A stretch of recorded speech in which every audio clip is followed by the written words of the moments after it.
I am running a Asus Essence STX in my desktop PC and I've had an old set of Audio 5.1 speakers plus sub sitting in a box for the last 5 years with absolutely nothing electronic to connect them together. Could not find a vacuum tube amp with sub output for anything like a reasonable price until I stumbled onto this. It's 2.1, so I still have a center channel and 2 small rears in the box and I don't even kinda care. The amp fits perfectly on my desk and it has way more wattage than I will ever use. Sounds great and is an absolutely great value for money. Oh, and with a 1 and 2 available, I am running 01 to my PC and 02 to a standalone Blu-ray player. I bought this thing on a whim. Was just looking for a small amplifier to drive some speakers in my bedroom. Wanted something small that had a few inputs and a Bluetooth connection and could drive speakers to a decent volume and sound okay for bedroom listening.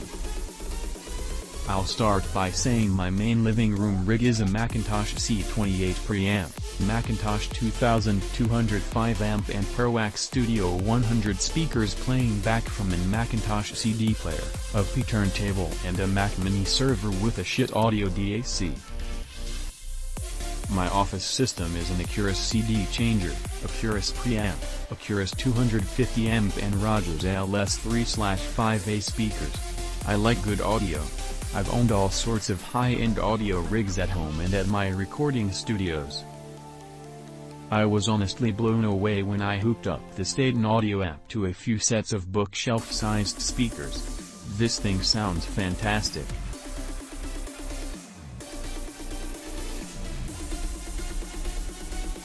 Clean, powerful, great imaging, nice depth, top end is smooth thanks to the tube preamp section, and has plenty of power to drive all of my speakers to great volume.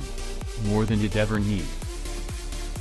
I had hooked it up to my old favorite pair of Tannoy PBM5 studio monitors, a pair of Hoffler monitors, my Rogers LS3/5A, and currently, a set of my Yamaha NS10 studio monitors which are known for being harsh with the wrong amp. With the Dayton, the NS10s sound fantastic. Truly. I'm actually thinking of buying another one of these just to drive my other pair of NS10s in my studio. It is that clean and yet warm sounding. The tubes round off the edgy high end of the NS10s tweeters. The mono subwoofer output is great too. I currently have it feeding a small powered Yamaha sub to just round off the low end octave. This little rig in my bedroom sounds, frankly, amazing. NS10s and a powered sub, and when listening to CDs, or streaming audio from Amazon or iTunes or Spotify or even YouTube from my phone. Sounds amazing through this Dayton app. For less than $150, this is a no-brainer. I'm probably going to get a few more of them, one for my studio NS10s that I use for an extra mixing reference, and maybe one to drive a set of B&W mini pods that I have out in my garage.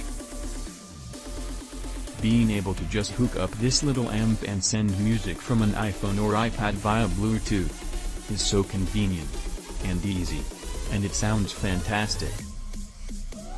If you are wondering about this thing, don't. Just get it. It's that good. Does it replace my Macintosh rig? No. But it sounds so freaking good, I honestly would not be completely bummed if it was my main rig. It can get pretty loud, certainly enough to fill a decent-sized room. And it sounds really nice for a digital amp. The two preamp tubes do add a bit of warmth to the signal. I may experiment with various tubes later, but the stock tubes sound fine. They don't distort or sound crunch, just sort of add a smoothness to the top end and a warmth and roundness to the bass. Only things I can think of to maybe improve this thing would be a simple set of tone controls to make adjustments for various speakers. If I could add a touch of top end when I'm using my Tannoys, or a bit less top end on the NS10s, that would be the only thing I could see to improve the overall tone and sound and presentation this amp provides. It's small, but mighty. Looks pretty cool. The controls feel solid. The connectors are all quality and I've found nothing wrong with this thing at all.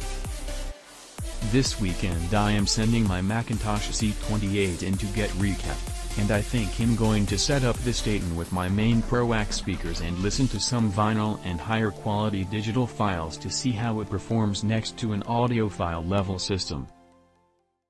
I'll edit this review when I do with the results. For now I'll just say, for $140, oh this amp is absolutely incredible.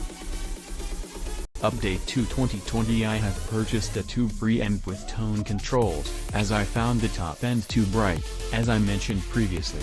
Turning down the treble pot on the preamp made all the difference in the world. I am driving Clipsharp P600M speakers, which have a claimed 96 dB efficiency rating, so I never turn this amp much over halfway. It has a good soundstage and separation between instruments and voices. My long-range concern is the choice of tubes. They are a rather obscure model and just looking around at replacements I find not many choices. I wanted to try some tube rolling, but it looks like I'll be buying them from Russia, unless I want to replace them with the same Chinese tubes that are currently in the unit. Just something to think about. Original post, I purchased this tube amp because it has a subwoofer out jack. The sound is excellent until about halfway up, when it becomes too bright in the treble range. It listened with both speakers as well as headphones, to make sure it wasn't just the speakers. The downside to this amp is that there are no tone controls, so I can't attenuate the treble. I am purchasing a tube preamp with tone controls to see if this will solve the problem.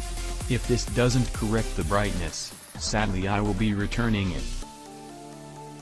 I really want to keep this little amp, as it does really expand the soundstage and really improves vocals. This is a good little amp for my application of powering studio monitors for a small home music/video studio. Click link in description for more reviews.